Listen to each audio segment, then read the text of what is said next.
Hello, everyone, and welcome to our next session, which is on political participation, public support and political actors in UBI. My name is Ben Spies-Butcher.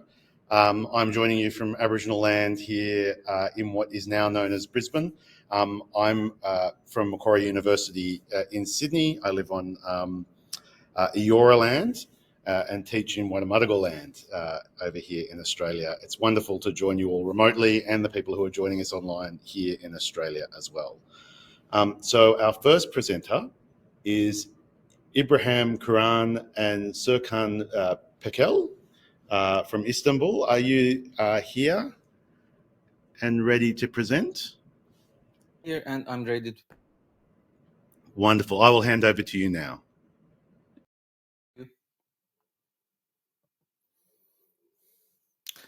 Greetings from Istanbul. It's early in the morning in here. Okay. Today, I'll present you our research on public opinion towards universal basic income, which analyzed Twitter data. Our broader research questions are why and how people basic income, which became popular, Why the slide shift? Okay. Why the basic income became popular in the last decades in the eyes of the public, and secondly, through which arguments and through which articulations people support or criticize basic income. And the specific research question that we follow in this presentation is that regarding the public debate on basic income, which frames are mostly used by the social media users? In the case of Twitter, of course. There's a limit of this study I need to emphasize. This is an exploratory research. This is a preliminary study, and the boundaries of the research are not very solid yet. And the novelty of the research, there are only a few studies regarding public support on the case of basic income, and there's yet no study on Twitter data. So I guess this study fills a particular gap. You all familiar with the political economy of basic income. It's not a uniform project. There are competing arguments, there are competing claims on basic income. So there are many basic income projects indeed. Global capitalist institutions, technology capitalists, neoconservatives, liberals, libertarians, social democrats, socialists, even Muslim scholars have different basic income models. And so they have different justifications and arguments for basic income. For instance, neoconservatives aim to replace or downsize the welfare state or maybe social spending through basic income. Social democrats argue for increasing the power of bargaining power of workers through these means, by this means. And socialists either support it in order to create a exit option from capitalism, or directly oppose it on the grounds of revolutionary Marxism. Or egalitarian libertarians prefer to defend human dignity over basic income. And you all know there are various concerns, especially from neoliberal economists, about disincentives. Which they argue that basic income creates disincentive to work. There are fiscal constraints, and about the deterioration of liberal social contracts. So we need to argue the common arguments, the common justifications by different actors, groups, towards basic income, and we need to decide which basic income model we'll prefer. We made data and text mining of the Twitter data through our language. We use Twitter API for academic research. It's very easy to use. And there are two packages academic Twitter and our tweet. I especially suggest academic Twitter to other scholars because it's easy and there are hundreds of quotes out there. And we pulled 1.2 million tweets using basic income hashtags, and after filtering, we have reached over 800,000 tweets, and we applied analysis to this sample. We classified and mapped out the data through word cloud, frequency analysis, and word network. In this slide, you see the distribution of tweets by year.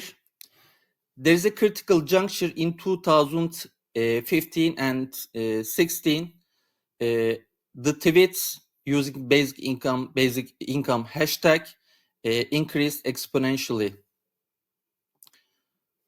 And this slide shows you the distribution of tweets by country, at least by language, and over years by years. We could not reach the specific location of tweets because of Twitter algorithm about privacy, regarding privacy. So we used language as a proxy. This analysis, to large extent, this analysis shows that the tweets are, the public discussion is to large extent happening in English-speaking world. However, we need to emphasize also that there's a serious interest, there's a serious support from other European nations on the basic income debate. Okay. In this slide, you see the frequency analysis. I mean the most cited words in basic income discussion. As you see, the major discussion is about poverty. People seem to be afraid of poverty, especially in their future projections. So because of this, they began to discuss about basic income. Basically, this tells us basic income is necessary because of poverty issue. And the second major theme, as you may guess, is about automation, robots, and machines. The basic income become relevant and necessary when we think about future technology. It seems that people are afraid of losing their jobs in the face of technological transformations. And in here, you see human versus machine. The discourse of human versus machine is very striking in this debate, in this basic income debate. People, we can read, people tell robots will take over their jobs. So basic income is necessary or inevitable. Other words in this list are about social functions of state, especially regarding the basic provisions such as food, health. And last but not least, we need to say that the Andrew Yang factor or the Yang factor is significant. Apparently, his political campaign based on basic income becomes successful among social media users. And in this slide, you see the word network analysis. Basically, it's about the association between the words in the basic income discussion. I mean, it shows the proximity of the words used in tweet text. There are hundreds of combinations that we can read, that we can interpret, but I want to underline a few. I just point in here, for example, the association between human versus machine, Amazon, trucks, driving, retails. You can make your own reading in here, but basically we can say that this combination tells us Amazon strike, the potential job loss of low-skilled workers trigger a particular question within a general debate. People are afraid of these people who are working in low-skilled jobs, are afraid of the fact that robots and machines will take over their jobs, especially in the logistics sector, for example. And in the second example, in here, you see an arrow. You see the combination of harvesting, automation, warehouse, robots. Our former argument applies or in here also. So there is a specific concern about robots and jobs. This tweet, on the left, you see the most popular tweet using basic income hashtag. It's from Scott Sentence. I guess he's one of the most famous global activists of basic income. And he listed and he combined the results of hundreds of experiments, studies together. Basically, this tweet tells us the positive socioeconomic and psychological effects of basic income. So I guess because of this positive sentiment, it becomes very popular. And on the right, you see the most popular tweets using most popular tweets in basic income discussion, but these tweets do not include basic income hashtag. It's a direct inquiry from Twitter. In the first tweet, it tells us Finland's experiments.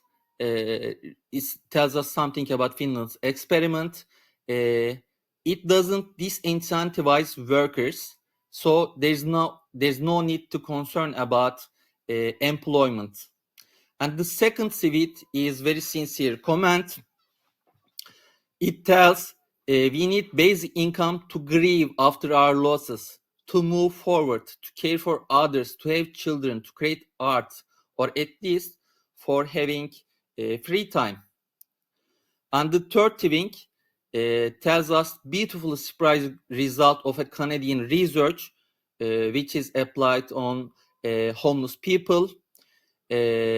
On this project, they make savings.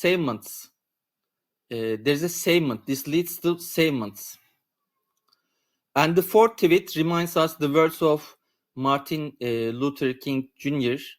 Basically, it tells, for a dignified life, we need basic income. And the last tweet from Ezra Klein reminds the necessity of basic income in the context of economic and political crisis, especially in COVID, in the pandemics.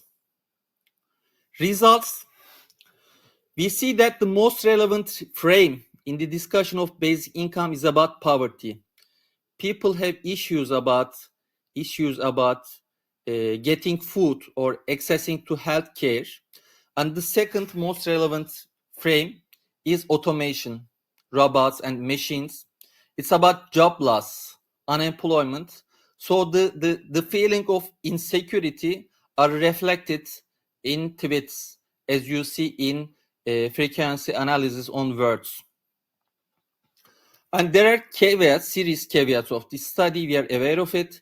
This is done on English-speaking public, and it used specific hashtag basic income.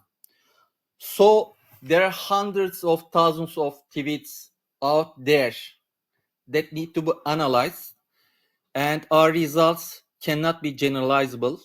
It tells us something, but it's not generalizable. And there's a Western-oriented bias in this discussion. Result shows that the major issue is about robots, machines, but there is no concern about robots in developing world. And there are few responses from poor countries, developing countries. For example, I noticed that there are only 60 tweets from Turkey. So there is no discussion in here. Okay. And as a recommendation, in its form today, the basic income model seems to be developed for the advanced capitalist countries. So we need to decolonize and re-articulate the model for the global South as well. Thank you for listening. That was a fantastic paper. Thank you so much for sharing your work with us. I'm just wondering, are you able to see the questions that have been posted in the Q&A box, and call out for anyone who's watching who has any questions, please post them in the Q&A box. Or is it easier if I read them out to you?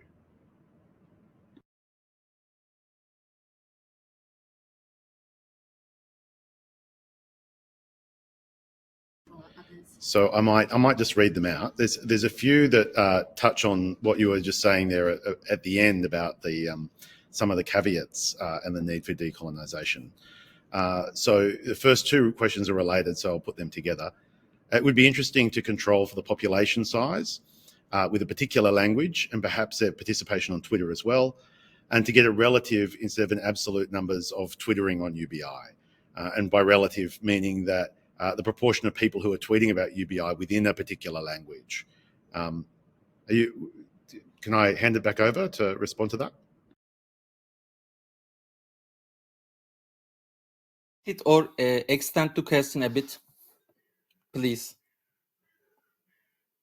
So I'll repeat the question. So it would be interesting to control for population size within a particular language and for people's participation in Twitter. So you can get a more relative idea of how much different groups are tweeting rather than looking at the absolute numbers, which might be biased to who's tweeting the most. I think you did address this a little bit in your last slide, but good to get any further reflections. We have not analyzed specific countries' results, but it's a good recommendation for us. We'll discuss. It's a preliminary study. We'll discuss subgroups. Maybe not Turkey, not India, not other countries, but we'll analyze subgroups and we'll sketch out specific discussions. As I said, maybe the major discussion in developing countries about its sustainability. I'm not sure. We'll address it later, I hope. And I hope we'll develop an algorithm, a chunk of codes to get specific discussions within country. So we make comparisons at the end. Thank you for your comment. Thank you. That was a very helpful question. And this one as well. So that was from Indra Gink, and this is from Tijs Laenen, who asks whether it is possible to translate the hashtag basic income into other languages. If not, it seems logical that you're mainly finding, and I think you already clarified, this is just about basic income in English. But is it possible to translate it into other languages? Is that something you're considering? I want to answer that if you hear me. Hello to everyone. I am Sercan Pekel. And I experience mild symptoms of flu. So thank you, my colleague Ibrahim Kuran, for conducting the presentation. So for this specific question, we can translate, of course, the hashtag, the basic income, but we should downsize the sample. We can find the exact translations for only the hashtag, but in order to go through the content of those tweets, we will not be able to do that, and we will experience a methodological constraint as we will not understand the specific languages other than English, Turkish, or the main other main languages that are widely spoken throughout the world. So it will not be an easy task, as you said in your question, to go through all the tweets in all languages. Thank you. Thank you. And thank you for stepping in too. So the next question from Jessica Chu, who's on the local organising committee here as well. Thank you for an excellent presentation and for this great data mining project. Do you have the code stored in a repo the public can access? I guess you can answer this question. Not yet, because we plan to extend this preliminary study into a paper, into an article maybe. So when we can publish it, of course, we will provide also the code for public access. Wonderful. Thank you very much. We've got a couple of other quick questions. We're almost out of time for the paper, but I'll do them as well. I think the first is a comment. I've seen Japan on the list, but not Korea. But Korea are lively in talking about this on Twitter and in other social media platforms. I think I've frozen. Hello? Of course, there are hundreds of tweets from Korea, but they do not use basic income hashtag. So this is, of course, exclude hundreds of thousands of tweets, as I said before. I hope we'll catch out these tweets later by using non-hashtags methods. Okay. I think the last is also a comment, just suggesting that so again, an excellent presentation, but just to point out that automation and robot discussions are also quite relevant in the global south.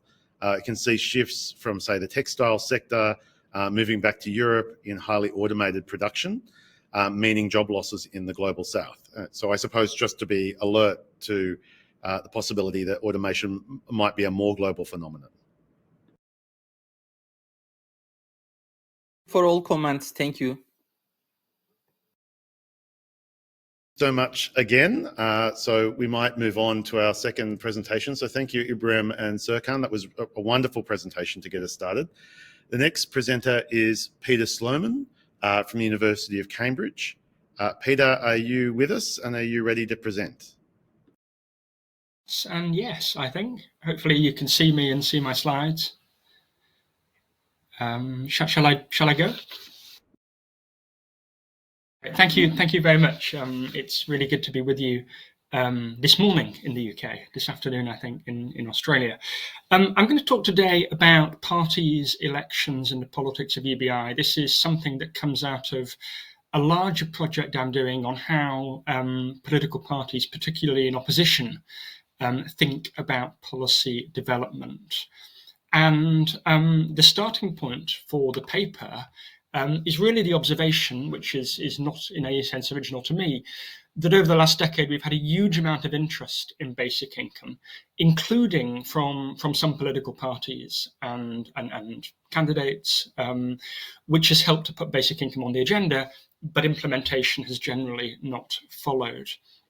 And I think the most important paper that is already out there on this by Jürgen de Wispeler points out that party support for basic income has often turned out to be cheap and inconsistent. And this is an observation largely made, I think, by reference to European political parties, that parties have tended to endorse UBI, quote, without either the commitment or the capacity to build a sustainable coalition around the policy. And then parties have shown a tendency to drop or water down that commitment to basic income as they have got closer to office. So we might think that basic income is moving up the agenda within political parties, but there's a tendency for them to kind of sidle away from it.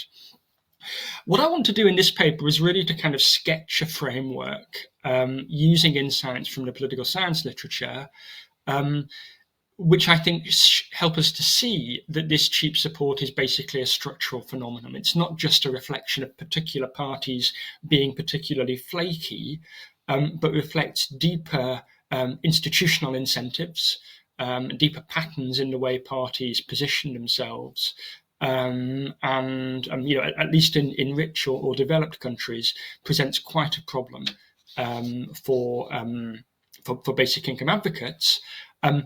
But thinking about things in this way can also help us to identify the most promising ways of working through those problems. So basically, I have three broad propositions, the first of which I think will be reasonably familiar from the literature, which is a point about the political appeal of basic income.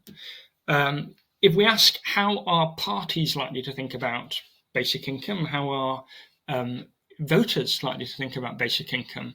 I think the political appeal of UBI lies mainly in its symbolism, not in policy details. The basic idea of UBI has really powerful resonances. It's about freedom, it's about lifting people out of poverty, giving them autonomy over their own lives. It's also about doing something that's very simple and straightforward. Though, as Liz Fuchsman and Elise Klein have pointed out, proponents differ in the degree to which they present it as a radical policy or emphasize pragmatism and so on. Now, of course, UBI can cover a wide variety of schemes, and I know there will be discussions of definitions in other sessions later today, but I think all UBI schemes share a number of core characteristics from the perspective of the kind of people who put political manifestos together. The first is that a UBI scheme is likely to be relatively expensive. I know that the net cost of UBI is always generally dramatically lower than the gross cost. But even so, unless you're prepared to make some existing benefit claimants worse off, unless you're prepared to kind of level down social security systems, which most of us really don't want to do, there is a significant net cost involved. For instance, in the UK, the Liberal Democrats last year tried to look into the possibility of turning the personal income tax allowances into a UBI, which would be £71 a week for working age people. They found that would cost about £30 billion net after abolishing the tax allowances. The Green Party, somewhat further to the left, proposed a basic income of £89 a week in its last manifesto at a cost of £86 billion. Is this affordable? Yeah, of course. We have a government, a Conservative government, which handed out £45 billion of completely unfunded tax cuts last week. On the other hand, that is producing all kinds of problems on the financial markets and in the macroeconomy. The point I would make here is that even a relatively modest basic income at these kind of rates is very expensive relative to other policy commitments. For instance, in the UK, we could scrap university tuition fees for about £14 billion, and we could offer free personal care for the over 65s for about 11 billion. So there is a significant opportunity cost here. And if a party is putting basic income in its manifesto, then by definition, it probably is going to have to drop other policy proposals. A basic income scheme is also by definition non-targeted. It goes to everyone. And so if you want to ensure that particular groups of citizens or voters are better off, you need to do that by adjusting other policies, most obviously by manipulating the way you're paying for the UBI. And Malcolm Torrey and others have done that using microsimulation research and have shown that it's perfectly possible to design basic income schemes which make most people better off. But from an electoral perspective, there's likely to be a significant deadweight cost here. You're going to be giving many of the benefits of a UBI, or promising many of the benefits of the UBI, to people who are not floating voters. And so in terms of getting bang for your buck in an electoral way, it may make more sense to have targeted policies that you can target on particular groups, or to focus on public services. And I think there's a case for saying, and Australians I think might be familiar with this, that in highly geographically focused political systems, it's tempting for parties to focus on policies which they can target on particular electorates, particular ridings or constituencies. For instance, hospitals, roads, schools, sports stadia, and so on. The third point to make is that basic income involves radical change. Now, for many people, that's an attractive feature, but I think it leaves basic income vulnerable to fairly well-documented psychological tendencies, to risk aversion and negativity bias, that people tend to put more weight on losses from policy change than gains. They sometimes think that if something sounds good to be true, too good to be true, then it probably is. And empirical research suggests that lower income people who might benefit from UBI tend to be especially risk averse. And that I think is a problem for sort of selling UBI on an electoral basis. So if we put these things together, I think it creates some challenges. That UBI is mainly likely to appeal to people as a kind of expressive policy rather than a narrowly instrumental one. And that there's maybe a tension between the transformative promise of UBI as an idea and the kind of basic income scheme that most parties are willing to contemplate. Joe Crisp and others have found that basically the more you tell somebody about UBI in the UK, and particularly how it would be paid for, the less supportive that they are likely to be. And that is a real challenge. The second proposition I want to make is that the incentives to take up UBI, or indeed any other big policy of this kind, is likely to vary systematically between political parties. Obviously, policy does a number of things for parties in an electoral context. It kind of sets out what a party would do in office, but it also sends out signals about values and about competence. And it does something within the kind of media environment of a campaign. It helps to attract media coverage and kind of sets the agenda for the policy debate which other parties have to engage in. And it might be then that UBI is more likely to be attractive, firstly, to small parties and parties which are in quite a crowded electoral marketplace, because it's a big idea. It attracts attention. It gains the kind of oxygen of publicity for a party which might otherwise be neglected by the media and by voters. It might be more attractive to parties in PR systems because, if you get 25% of the vote in a PR system, you're likely to get something like 25% of the seats, and you don't have to be so worried about constructing an appeal which wins over the marginal voter. Thirdly, it's likely to be more attractive to parties which appeal for votes on a national basis because it's a national policy. In contrast to policies which are more targeted on particular seats and areas. Fourthly, UBI is likely to be particularly attractive to candidates who are seeking votes in internal party primaries or elections. Think of Andrew Yang or Benoit Hamon in France in 2017, who were fighting in internal contests in centre-left parties. We might think it's natural that UBI is likely to gain more traction in parties of the left, particularly perhaps parties of the left which are struggling a bit and looking for new ideas and new inspiration. And then finally, Australian delegates will be familiar with the kind of rows that go on in election campaigns about costings, about whether the numbers add up in parties' election programs, about whether the policies are fiscally credible. That's a very big theme in the UK as well, and also in some other countries. I think the more the media talks about those kind of issues, the more challenging it is to put UBI on the agenda.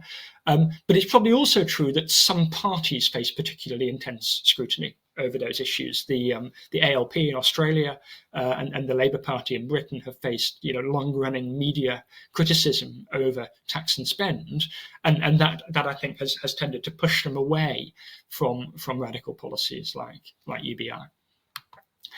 And then the third proposition I want to make, and again, I think this should be reasonably familiar and hopefully straightforward, is that different political systems structure the policy process in different ways and so present different barriers to achieving policy change. If you think about it, the political context in which you would need to mobilize political support for UBI start on the one hand with public opinion, opinion polls and so on. At the opposite end of the spectrum, you've got implementation issues. How do you make UBI work in practice? In between, you've got elections, you've got a government formation process, and then you've got the legislation process. And in a Westminster democracy such as the UK, it's really the electoral context that matters. There are relatively few veto players that a majority government has to deal with. So a party which wins a majority of seats can, in theory, implement UBI very quickly. Australia is a similar case, though I know the Senate is more powerful there and therefore presents a significant legislative hurdle. In PR systems like the Netherlands, it's normal to have coalition governments. And so really, I think it's the government formation process, the coalition formation process, that is key. That is often where the most radical and most expensive policy ideas get filtered out in negotiations with other parties. And then in presidential systems like the United States, there is a need for significant bargaining with legislators to achieve policy change. Even if Andrew Yang had won the Democratic nomination and then the 2020 US presidential election, there is no guarantee that with a fairly slim majority in the House and Senate, he would have got Democrats to support and implement his UBI proposals. I mean, even Joe Biden, from a much more centrist and conventional position, has found it very hard to build that coalition to achieve policy change. So the context in which we would need to look for negotiations to take place, or the kind of crucial moments in which UBI would need to build support, are going to look different in different political systems. Now, if we put these propositions together, I think we go quite a long way towards explaining the challenges which Jürgen has identified. And really, I think we might even have a kind of paradox of UBI here, that the further parties and candidates are from being able to implement basic income, the more likely they are to take it up, and the stronger the incentives they have to take it up. In a Westminster system, as I said, a winning party could implement UBI very quickly, but the electoral barriers are strong, and there tends to be a very strong focus on policy costings. In PR and presidential systems, smaller parties and kind of outsider political candidates have a very powerful incentive to take up UBI as a way of branding themselves and gain media attention, but they have to deal with much larger post-election barriers. So the visibility of UBI is not a particularly good guide to its real electoral prospects. So in some ways, these findings are a bit sobering, but I think they're also useful, and they provide a starting point for thinking about how basic income advocates could kind of pick the lock that institutional challenges present. And I guess I have 3 points to make here. The first is that getting some form of basic income through coalition negotiations is difficult, but probably not impossible. Alexander de Roo was talking yesterday about the Netherlands, where the left-leaning Liberals, D66, seem to have come quite close to getting a negative income tax or basic income scheme into the coalition agreement last year, but it was vetoed by the right-wing Liberals, the VVD. The one thing I would say here is that the kind of basic income that's going to get into those kind of coalition agreements is probably going to be quite a small one, because all the different parties will have budgetary priorities, and nobody will want to commit all of the government's future spending over a 5-year term to one party's sort of flagship proposal. The second thing to say is that I think semi-presidential systems are really quite promising for basic income, because if Benoît Hamon had won the French presidential election, he could possibly have moved quite quickly to introduce UBI, because in a semi-presidential system like France, you have both a situation where candidates can almost set a party's policy agenda, and a situation where once they win, they have a good chance of getting a majority in Parliament, which will support and implement their policies in a way that isn't the case in fully presidential systems like the United States. I don't know the Korean system as well as I should, but it's possible that Korea falls into that category. And then the third point I would make is that I think pilots are likely to continue to proliferate. And if in this kind of framework, that's not because they tell us anything particularly new scientifically anymore, but because as a political party, talking about pilots is a great way of reaping most of the political rewards of supporting UBI without incurring the cost and without having to set aside the kind of sum in your policy costings that would be necessary to bring UBI into operation. Okay, so this is very preliminary work. Thanks very much for listening, and I'll be interested in comments and questions. Thank you. So much, Peter. That was a wonderful presentation. A lot there to think through, but a very systematic analysis, really helpful. Just encourage people to use the Q&A function to ask any questions that they have.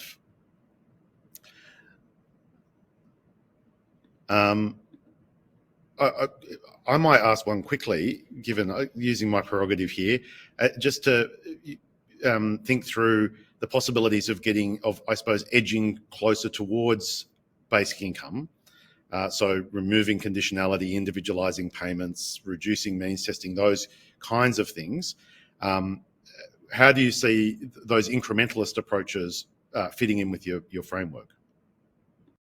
I think there's a lot more potential for those in all sorts of political systems. Clearly there is a kind of moralized politics around conditionality that politicians on the conservative right have been very adept at wielding. But yeah, I think incrementalism is an easier policy approach to pursue than a kind of big bang approach in all kinds of political contexts. And generally conditionality doesn't save that much money and doesn't seem to lead to significantly improved economic outcomes. So I think you can make a very credible case that getting rid of some of these job search conditions and liberalizing systems can be carried through. The question for political parties, I guess, is whether you want to make a feature of that, whether you want to sort of stand up, put that up in lights and say, this is what we are doing. We are radically changing the welfare system in order to remove conditions, or whether you want to try and do it on the kind of down low by administrative reforms in office and kind of hope that people don't notice too much. That judgment may differ depending on the political system you're in and the party involved. Very much, and there's a couple of comments saying how helpful the analysis is. From Ibrahim, some pilot projects in the developing countries are conducted by private actors and NGOs. May there be spillover effects of these pilot projects? Yes, I think there are definitely political spillover effects, and I think the pilot projects that have taken place in Kenya, I think, in Namibia, in India, and so on, have been very good, very useful at sort of sustaining stories that people tell about basic income as a kind of an idea whose time has come, a policy that's moving up the political agenda around the world. Obviously, there are quite big questions about what we can read across from the developing world to the developed world. And of course, politically, a basic income that taxpayers have to pay for within a country is obviously a very different proposition to a basic income which is being paid for by external donations and money that's coming in from outside. But no, that's a very good point. Thanks very much. And very quickly, but we're almost out of time, so it might be a 30-second answer if that's okay. Is UBI politically palatable in nations with monarchies? What, if any, is the effect of a monarchy royalty on the UBI? And would they receive it too? That's a very interesting question. I don't think it has any meaningful impact. Obviously, the monarch is, I suppose, in theory, entitled to a basic income. I think King Charles is currently entitled to a state pension in the UK, though I'm not sure who draws it. He might, decline it as a kind of gesture. But obviously, fiscally, that's not very significant unless you have large monarchies with lots of hangers-on. I suppose the bigger political question is whether wealthy people of all kinds receive basic income, and I suppose if we believe in universalism, then they do and they should. Thank you very much, and thanks again for a wonderful presentation. Our next presentation is from Tijs Laenen. I hope I've got that right, on the popularity of basic income evidence from the polls. Tijs, are you online? Yes. I hope you can hear and see me well. Yes, we can see you wonderfully. So thank you. I'll hand over to you now. Okay. So thank you, Ben, and thank you also for pronouncing my name pretty correctly. That's very unusual for English speakers to be able to say the name like that. So very, very good job. So I'd like to use the opportunity today to present or to give you a first glance of a book that I'm currently writing for Palgrave. It's supposed to be published in 2023, probably somewhere near the end of 2023. But it's still very much a work in progress. But what I want to do today is I want to give you some insights into the contents and give you some concrete findings which are related to some of the challenges that I see for the implementation of basic income, or at least for the political feasibility of the implementation. So the book is called The Popularity of Basic Income, Evidence from the Polls. And I think that the title is pretty self-evident, but what it basically does, it looks at popular support for a basic income among the general population, the general public, and it mainly does that by using public opinion polls, so large-scale public opinion polls. Now, the reason why I'm writing this book is because I've been examining this as a postdoc researcher for a couple of years now. And what struck me in this whole academic literature is that you get snippets of information from different papers, different journal articles, which are always very informative, but they are always very much restricted to a certain context, a certain country, or a specific data set, or a specific research question. And what that was missing for me was this kind of overarching picture of what do we actually know at this moment about public support for basic income. And that is what the book aims to do. So to give you kind of a first peek of what the content of the book is, I'll just go quickly over the chapters, but probably the more interesting thing is when I show you some of the actual results and the challenges that they entail. So, but first of all, I think what's important to say is that, and that's something I develop in the introduction, is that this book looks at popular support for what I would say is a broad variety of basic income types. So the book doesn't only look at what I call the ideal typical definition of a basic income, which is pretty more or less, I use the Bien definition, that it's a fully unconditional, fully universal benefit that is paid to each individual on a regular basis. But of course, we all know that definition leaves out a lot of what has been called policy details in the previous presentation, like the amount of basic income, the financing of it, the fact whether it would go to all citizens, all residents, what would we do with incoming migrants, and so on. So there's a lot of policy details that if you put these together, then you have a lot of different basic income varieties. And that's really what this book tries to do. It tries to look at as much basic income varieties as possible and to also contrast that with this ideal typical definition of a basic income. And then, you can see from the slide that the second chapter is mostly focused on this ideal typical idea of a fully universal and fully unconditional cash benefit.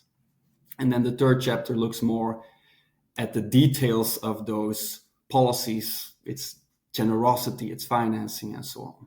But it also looks at what people have called basic income cognates, like a negative income tax or a participation income. So how does the public support those types of basic income cognates, and how do they compare with this ideal typical image of a basic income? So that's chapter 3. In chapter 4, I look mainly at the reasons that people have for supporting or opposing basic income. So what kind of outcomes do they think it will produce? What kind of outcomes do they actually consider important? And so on. And I mainly use, as I said, public opinion or public opinion polls for that. But I want to thank the first presenters to maybe also look at Twitter data to get at the arguments that people have for supporting or opposing basic income. And then the final chapter, the conclusion, tries to wrap things up and kind of think of what are now the implications of these findings about public opinion for the political feasibility of a basic income. And I will present some of those findings now and talk about some of the implications already for political feasibility, because some of the findings, or a lot of the findings that the book exposes, can be seen or interpreted as challenges for advocates of basic income, which I think they should be aware of. And because it's important to have knowledge about these challenges and these public opinion findings to kind of move the debate further. And the first one, as an example, the first challenge relates to the fact that what I find in my analyses, looking at all public opinion polls, that UBI is not always necessarily more popular than some of its main competitors. And one of those competitors, it's mentioned in the previous presentation as well, are means-tested benefits. So these kind of means-tested social assistance benefits that only go to people in poverty or people with a low income, depending on where you put the threshold, of course.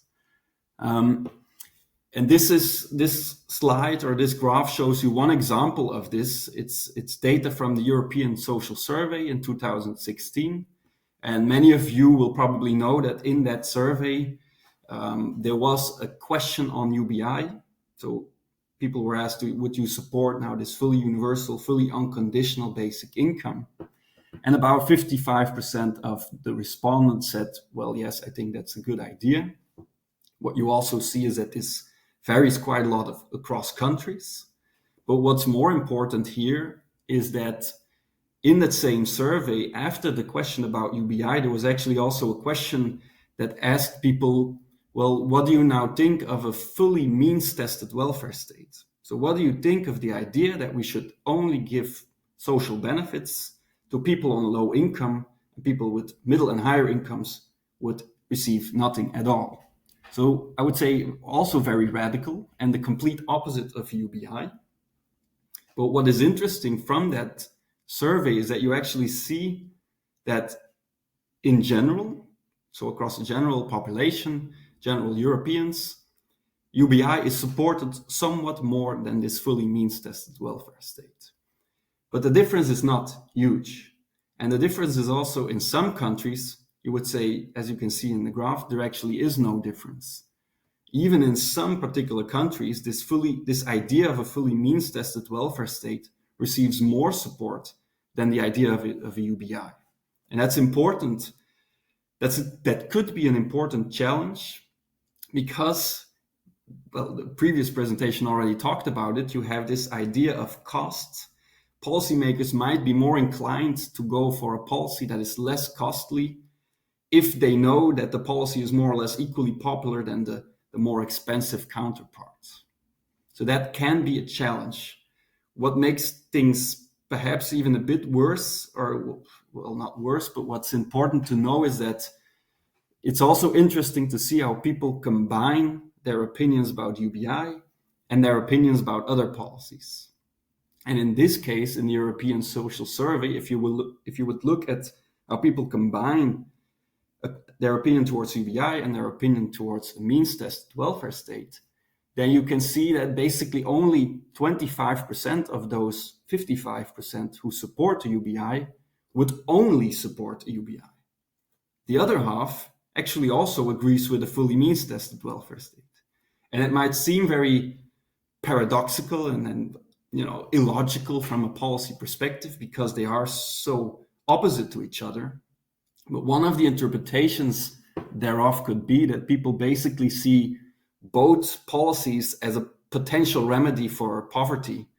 So they see both as being able to alleviate poverty, and they don't really have a strong preference.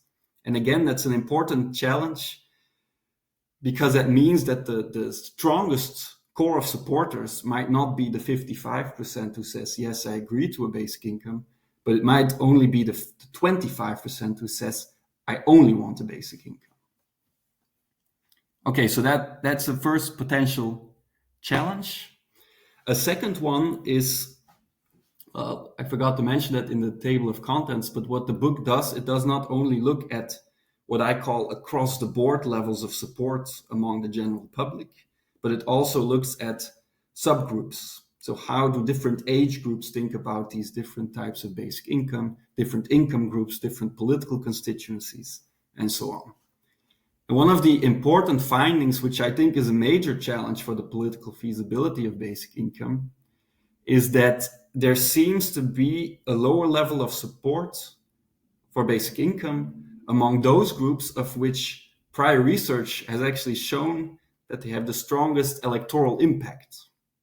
And one example that I show you here, and this is again data from the European Social Survey, is that we consistently find that elderly people, especially pensioners, are not that much in favor of basic income, at least not when you compare it to the younger people. And that's a potential challenge because, we all know that elderly people are a huge constituency that is important to policymakers. So if this group does not support the basic income, you might have a problem that it's not electorally incentive for policymakers, electorally attractive for policymakers to introduce the policy.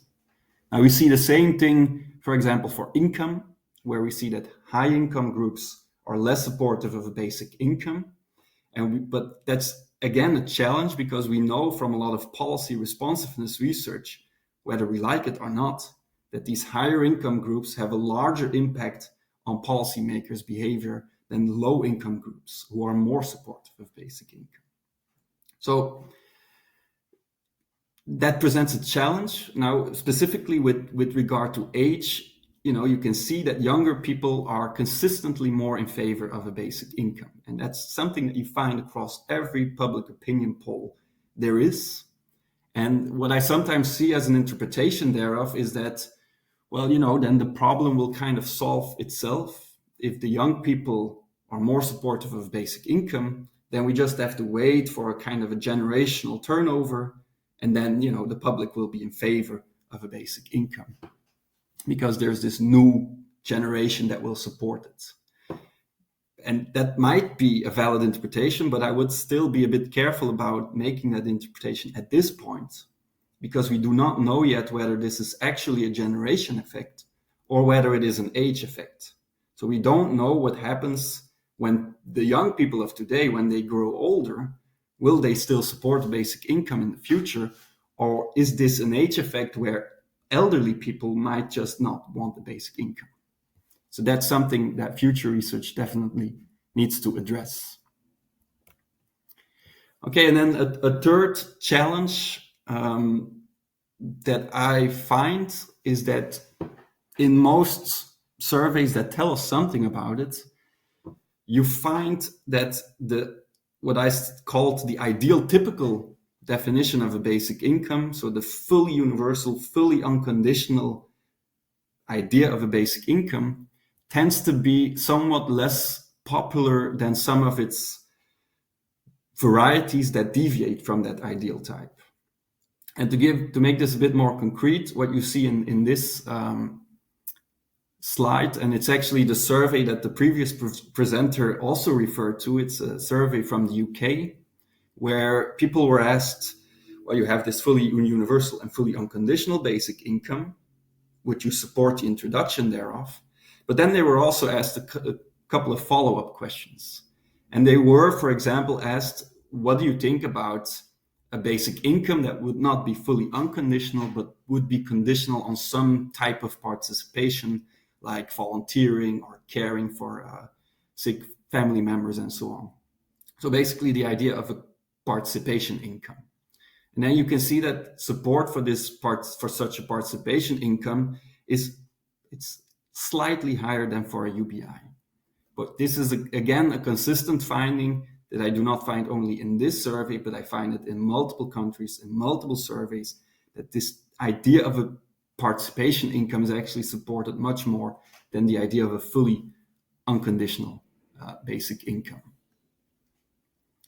Now, and that brings me to the fourth and final challenge, or what I can see as a challenge to this kind of ideal, typical, universal, unconditional basic income, is that intuitively, I actually expected, well, these other types of basic income that deviate from the ideal type, they might be supported more by right-wing leaning respondents and less by left-wing leaning respondents who might be more in favor of this fully universal and fully unconditional idea.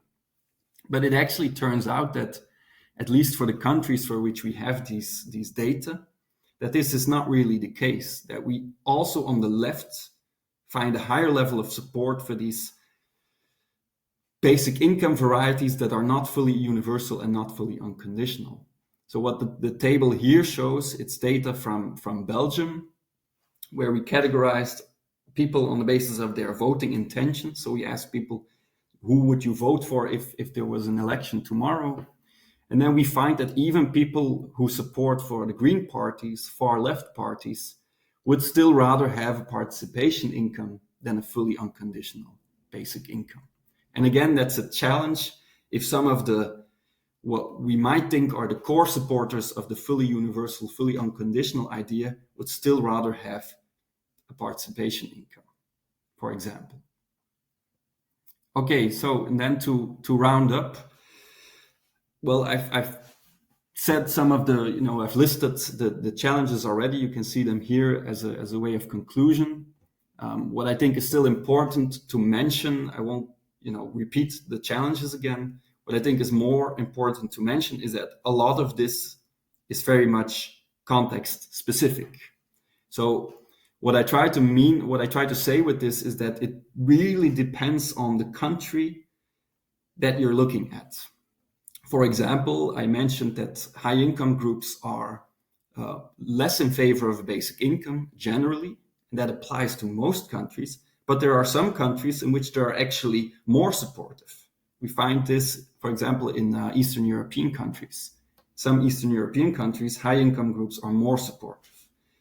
This is just to indicate that it's kind of a warning that you should be careful in interpreting survey results from other countries that ask about different types of basic income and just, use those findings in your particular context. I would be very careful in that.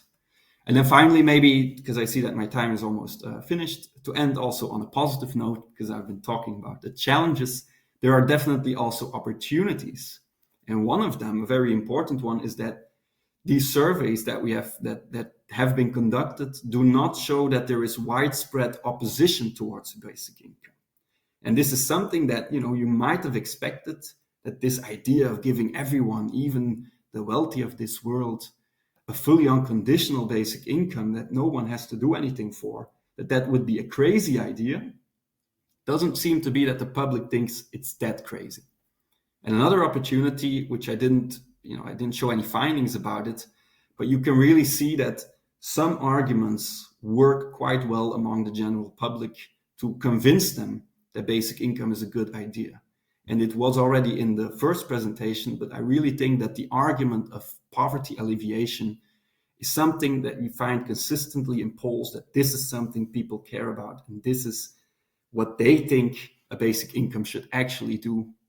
And maybe we could, as a basic income community, stress that more, because it's sometimes difficult for people to see in the forest of arguments that we have for basic income, to see what is now the most important thing. And I think this poverty alleviation is a very important one. And I'll end there. Thank you very much. That was a fantastic presentation as well. Very rich, this session. I'm not sure, Tijs, if you can see the questions. There are quite a few of them. I'm not sure that we're going to have time to go through all of them and be able to include the next paper and give the last presenter full time. So I'm going to be slightly selective, but there are a couple of questions here. One about narcissism culture and some of the scholarship in Australia by Anne Mann, who sees a link between neoliberalism and the rise of narcissism. Do you see that that culture that kind of shames the less well off and which rewards competition and winners? Do you see that as a barrier to being able to build support? Yeah. So the change less well off and which rewards narcissist competitiveness. Yeah. Well, I think one of the barriers as well, and it relates a bit to this as well, I think, is the fact that you have these criteria of deservingness that people apply. And one of those criteria is the criterion of control and the criterion of reciprocity. So there is indeed this, and you can find this as well in public opinion polls, that people who think in terms of deservingness, and you should earn your right to welfare state aid, that this can be a serious obstacle for a basic income, because it goes against some of these principles that a lot of people hold dearly. Although I do believe that once a basic income would be implemented, then these type of discussions might tone down or they might disappear, but it's difficult to make the step towards implementing it without arousing these discussions. But I have to say that it's the narcissist element is not so much a topic that I address in the book, but as I said, it's still very much a work in progress. So I think it's something that is worth exploring to see whether I can actually make it an element in the book, because it's a good suggestion. So thank you. No worries. Just a couple of the more as comments, because I think we might need to move on now. There was a comment of looking for a slide that did the support for the fully means tested welfare alongside the support within each category, that is, of the people who supported UBI and the people who did that. You did a little bit of that later on, I think. And Ibrahim also notes that they're working on a book on similar things in Turkey as well. So it's clearly a lot of interest. I think this will be well anticipated and people can't wait to see the book coming out. But given the time, I might move on and see if Inga Jansson is with us. And with the next paper, which is Paid Work and Basic Income, Reflections from the Perspective of Arendt's Vita Active. Inga? Thank you. Do you hear me? That's great. You just need to bring your slides up. Okay, so now I think you have the first one here. Thank you very much for coming. And yes, my name is Inge Jansson, and I work at Jönköping University in Sweden. And as an occupational therapist and scholar in occupational science, I'm interested in human doing to improve health, well-being, and human flourishing. And as an OT, I've been working with work rehabilitation for many years, and I've met many people with disabilities, social problems, or long-term unemployment, and they are struggling with getting access to the labor market. So first I want to describe these circumstances for these people. And then I will present Arendt's Vita Activa, in which Arendt explores human activity and conditions for it. I think it's a fruitful framework to illuminate aspects of human activity. And after that, I will raise the most common rationales for introducing basic income. And these rationales I will reflect towards Arendt's Vita Activa. So many people feel stuck in a squirrel wheel when working full-time and doing overtime and so on, and also having home and family to care for. But so-called marginalized people in a welfare state, they are even more stuck in another wheel, a conditioned welfare wheel. And in this welfare wheel, they have to prove and that they are not able to take or get a paid job. There are gatekeepers for all benefits who wants them to show and demonstrate their inability, which has an impact on self-esteem and self-efficacy. So consequently, A conditioned welfare may create fear of being active. Hannah Arendt, she was born 1906 and died 1975, and she was a political theorist. Her extensive work covers a broad range of topics.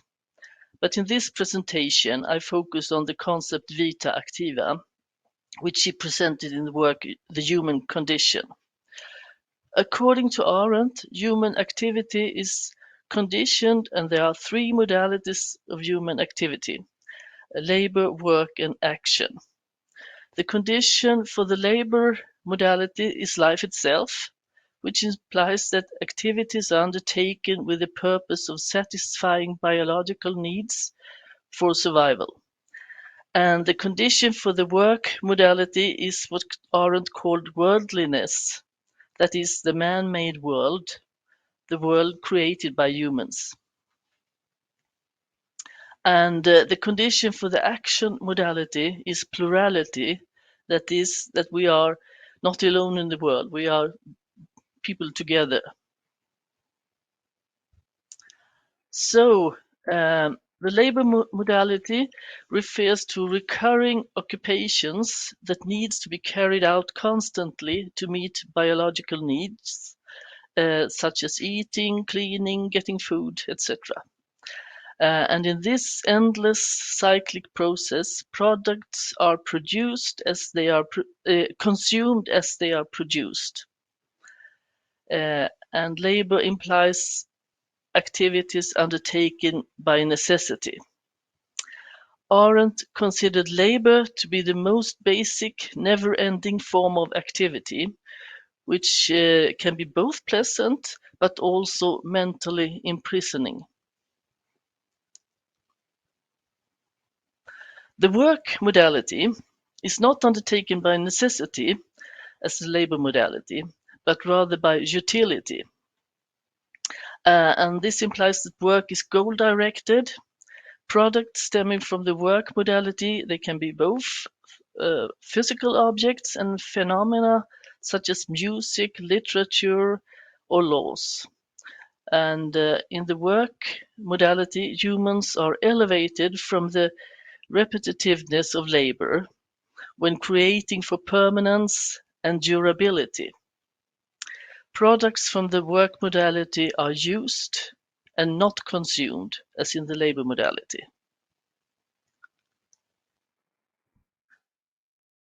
The action modality is the activity that takes place between people, and according to Arendt, action is inseparable from speech and it's dependent on the presence of others. We are in plurality, and plurality implies that humans are both equal and distinct from each other.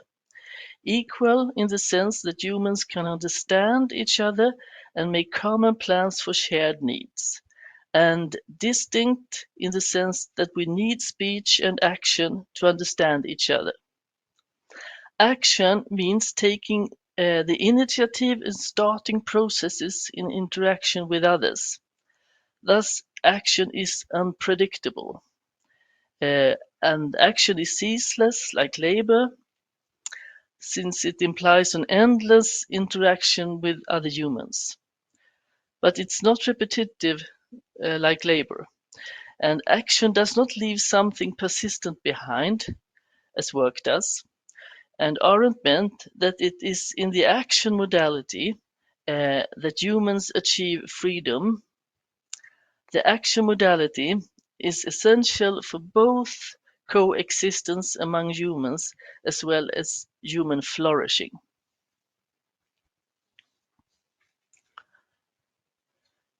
According to Arendt, the character of the labor modality has been incorporated in modern society with the construction of paid work. This she said already around the 1960s.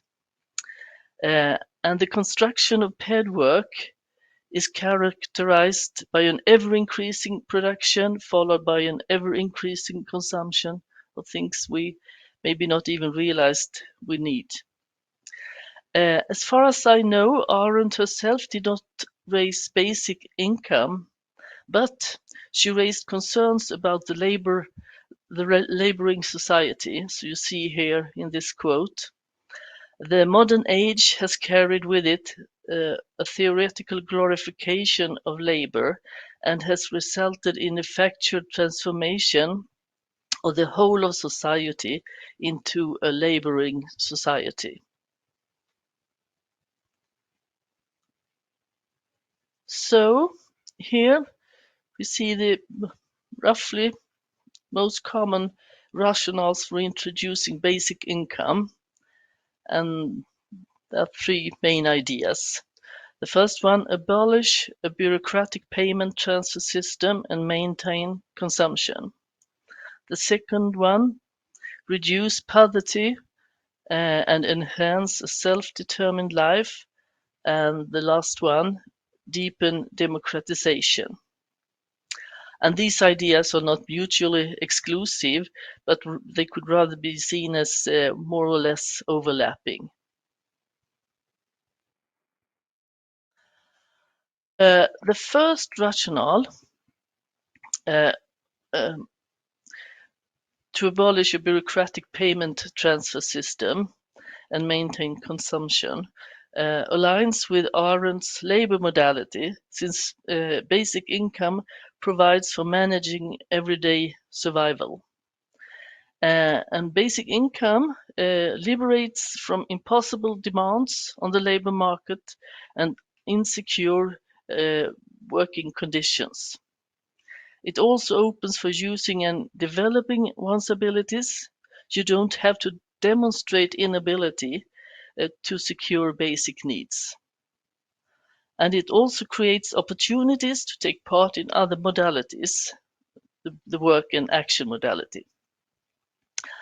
However, in this scenario, there is a risk that people contribute to the economic system as consumers and may be transformed and reduced to what has been called homo consumens, and they may participate in society as denizens, that is, inhabitants with limited rights rather than citizens.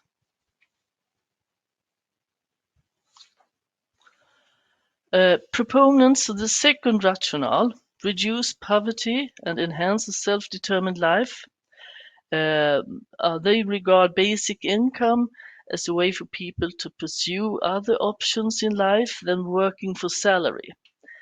With an assured basic income, people would be more active in sustainable and healthy work situations and have the opportunity to develop interests and skills.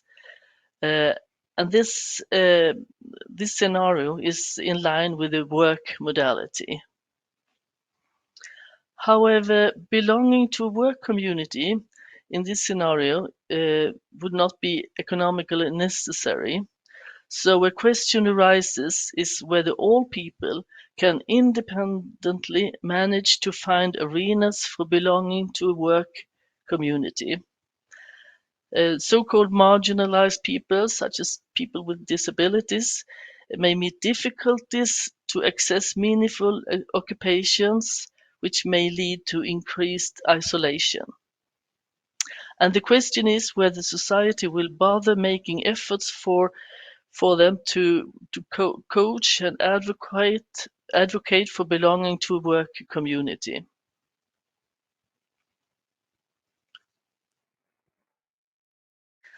The third rationale aims towards a deepened democracy, and it promotes shared political activity that goes beyond representative democratic participation, such as voting. This rationale aligns with Arendt's action modality. And introducing basic income would open the door to more extensive participation in other forms of activities, such as participate in public life, that is the action modality. So basic income thus opens up for people to take part in all modalities of vita activa. For people dependent on conditioned welfare, it liberates them from being forced to show inability to get benefits and opens for partaking in the work and action modalities in relation to their abilities. Yet, in real circumstances, it may be difficult for marginalized people to take part in work and action modalities. In Finland, a neighbor country to Sweden, an experiment with basic income has recently been conducted. And in studies from this experiment, it was found that persons with limited work ability experienced less pronounced effects of basic income. And this may reveal difficulties in taking part in all modalities of vita activa. So in the action modality, injustices can be revealed and handled in a democratic way. And one way of handling injustices could be a welfare with a capability approach instead of being conditioned. And the capability approach, it was introduced by the philosopher and economist Amartya Sen, and it stresses the importance for all people to be and do what they value. Welfare from a capability approach are not conditioned, but stresses individual reflected values. Thus, welfare with a capability approach may enhance participation in all modalities, also for people with disabilities, so-called marginalized people.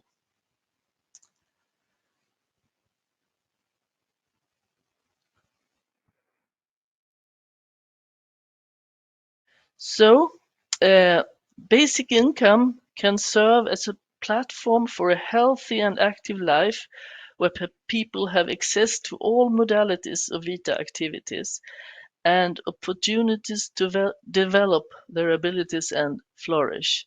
And that this would also be possible for people with disabilities. So, thank you for listening. And here are my, okay, I have my references here. I think I'm not sure I used all the time, but I'm finished now. Thank you. Thank you. Thank you very much, Inga. That was a wonderful presentation and much appreciated. We do have a couple of minutes for questions. So if you have a question, please put it in the Q&A box and then we can address it in the couple of minutes that remain.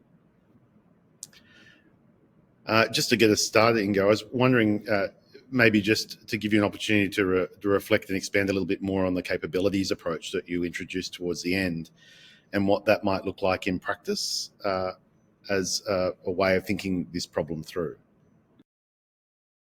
Yes, I think I would like to have introduced more about it, but yes, in practice, I do think well, in a welfare country like Sweden, I think there are traces. You can trace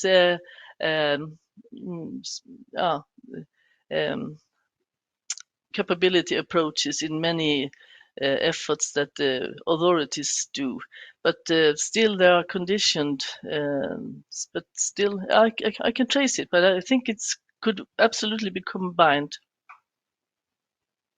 Thank you. And there is a question here from Peter Sloman, who says, it is striking how little attention Arendt paid to material and social issues. Do you know if she came across any basic income proposals? And what do you think she would have made of basic income? Well, I mean, she was so critical towards the Labour Society, which she found very... she expressed fear for this Labour Society. And I do think that she would I think her ideas, as far as I know, are in line with basic income. But I don't think she mentioned the idea of basic income. No worries at all.